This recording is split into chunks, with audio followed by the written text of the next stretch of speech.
पहुंच गया जो तसव्वुर किसी की महफिल तक, पहुंच गया जो तसव्वुर किसी की महफिल तक, चराग जल उठे निगाह से दिल तक। वाह वाह वाह, बब्बू साहब जरा तर्जमा कर दो शेर दा। शायर की मुराद ये है कि पहुंच गया वो कब तक किसी की मुकद्दर में, आंगन में तारे दिल के सहारे। अच्छा ਤੁਸੀਂ ਉਹ ਵੇਖਿਆ ਨਾ ਜਿਹੜਾ ਸਾਈਂ ਜਿਹਾ ਆਂਦਾ ਅੱਜ ਕੱਲ ਟਿਕਟੌਕ ਦੇ ਉੱਤੇ, ਜਿਹੜਾ ਕਹਿੰਦਾ कश्ती थी डूबी वहाँ थी डूबी पानी था जहाँ कम था, ये बब्बू मस्त है। एक्चुअली वो मेरे अंकल हैं और काफ़ी देर से बिछड़े हुए हैं। उन्होंने मज ने ढोड मारती थी। कल उन्हें लैबा ਦੇ ਸਪੈਲਿੰਗ ਕੀਤੇ ਨੇ, ਕਹਿੰਦਾ LLARABACATA। आपका वैसे शेर अच्छा था, बहुत शुक्रिया। इसका मतलब क्या था? मेरा मतलब है कि साड़ी महफिल इतनी खूबसूरत होंदी है हाँ। कि तसव्वुर करन नाल ही रोशनी हो जाती है। लिहाजा इजाजत होवे ते अपने मेहमानां नाल गपशप मारिए। हाँ जी मैं खुद भी वो काम बैठा, मैं को भल्ले नहीं लाए हुए। मेरा जो क्वेश्चन है वो बब्बू राना साहब से है। बब्बू राना साहब, देश बुक की फिल्म अभी जो नई रिलीज हुई है, लगान 2, लगान 2, उसमें आपने बहुत अच्छी कमेंट्री की है। अच्छा।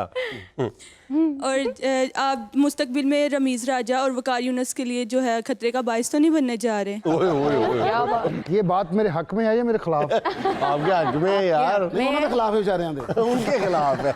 नहीं वाकई मैंने अच्छी कमेंट्री की है। इतनी देसी इतनी आला, हर सर बंदे बहुत अच्छी कमेंट्री की है आपने। मेरी बेगम तो आंधी तू खच्चा ही मारियां हैं। आपने तो उसमें हसास आके हमें दूरा कर दिया। हमें पता ही नहीं चलता था कि हम क्रिकेट का मैच देख रहे हैं या कबड्डी का। ਲਓ ਜੀ ਰਮੀਜ਼ ਰਾਜਾ ਦੇ ਕੰਮ ਛੱਡੇ ਇਨਸ਼ਾਅੱਲਾ। ਜਿਹੜੀ ਗੱਲ ਆ ਗਈ ਨਾ, ਇਸ ਤੋਂ ਬਾਅਦ ਤੇ ਰਮੀਜ਼ ਰਾਜਾ ਤੇ ਨਹੀਂ ਰਹਿੰਦਾ। ਤੇ ਬਾਕੀ ਰਮੀਜ਼ ਰਾਜਾ ਨੂੰ ਖਤਰਾ ਹੋਵੇ ਨਾ ਹੋਵੇ, ਵਸੀਮ ਅਕਰਮ ਨੂੰ ਹੋਵੇ ਨਾ ਹੋਵੇ, ਆਮਰ ਖਾਨ ਨੂੰ ਖਤਰਾ ਪੈ ਗਿਆ ਹੋਇਆ।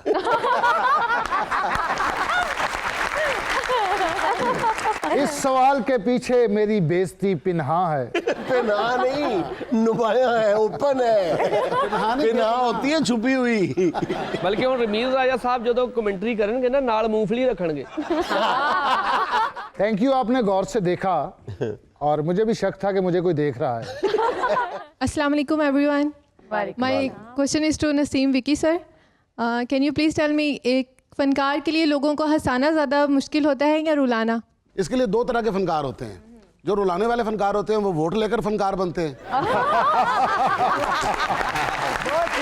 हंसाने वाले फनकार होते हैं वो फ्रीलांसर होते हैं और अपना पब्लिक के लिए सोच रहे होते हैं कि इनको हंसाना कैसे, तो इसलिए उनके लिए फिर हंसाना बहुत आसान होता है। क्या कहने हैं? कुछ लोग ऐसे भी होते हैं जो रुला कर हंसाते हैं और कुछ ऐसे भी होते हैं जो हंसा कर रुला देते हैं। बब्बू क्या ख्याल है ऐसे लोगों के बारे में? अच्छा, बब्बू ਨੂੰ ਜਿਹੜੀ ਬਹੁਤੀ ਅੱਛੀ ਲੱਗਦੀ ਨਾ, ਉਹਦਾ ਜਵਾਬ ਨਹੀਂ ਦਿੰਦਾ, ਸਿਰਫ ਵੇਖ ਹੀ ਜਾਂਦਾ ਕਿ ਇਹ ਮੈਨੂੰ ਵੱਡੀ ਲੱਗ ਗਈ।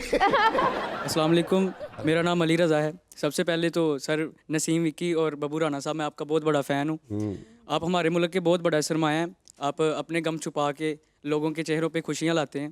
मेरा सवाल सर जुनेद साहब से है कि सर ट्विटर बहन आप उनके सवाल बहुत अच्छे। ये इतना घुमा कर आप क्यों सवाल लेके आए? लेकिन पहली बार ये असर हुआ है जिंदगी कभी। उसने मुझे वाज़े कर दिया बच्चे ने कि आप मेरे सवाल का जवाब दें, लेकिन मैं आपका फैन शैन बिल्कुल नहीं।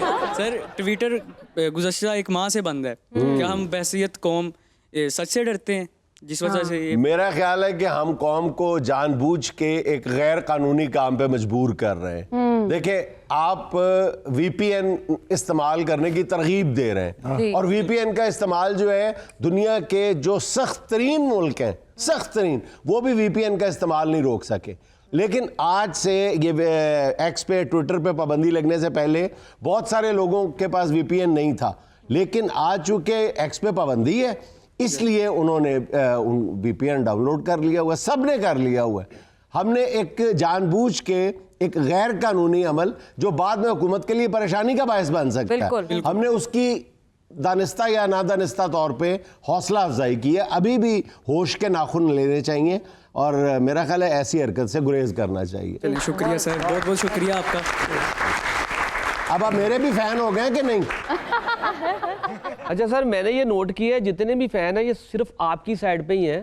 हमारी साइड पे तो कोई ख्वाबों वाला फैन भी नहीं है।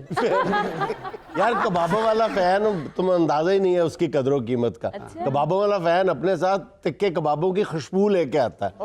बेवकूफ, तुम जरा कदर तो किया करो। और ये वर्गे गरीब कबाब खाने नहीं, बात खुशबू लेकर आ रहे थे। वो एक शेख साहब अपनी बेगम के साथ ना एक होटल के सामने से गुजरते हैं, तो बीवी कहती है हाय अल्लाह कितनी मजे की खुशबू थी कबाबों और तिक्कों की। अच्छा, वो कहता है तुम्हें अच्छी लगी खुशबू? अब वो बीवी 7 दिन से साग खा रही थी बेचारी, कहती हाँ मुझे बहुत अच्छी लगी। कहते आओ फिर दोबारा उस होटल के सामने से गुजरते हैं।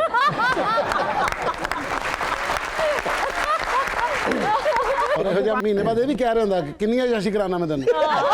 और शेख साहब ने दुकानदार नु क्या होना है, आधा किलो खुशबू पैक कर दे। जुनेद साहब, आजकल मोबाइल फोन ने हालात बड़े माड़े किए हुए हैं। माड़े की आए कभी मोबाइल चलाता लोग खंबे में बजते हैं, तो कभी बचते हैं। अच्छा, तो कभी मोबाइल चलाते चाय अपने कपड़ों को पिलाते हैं।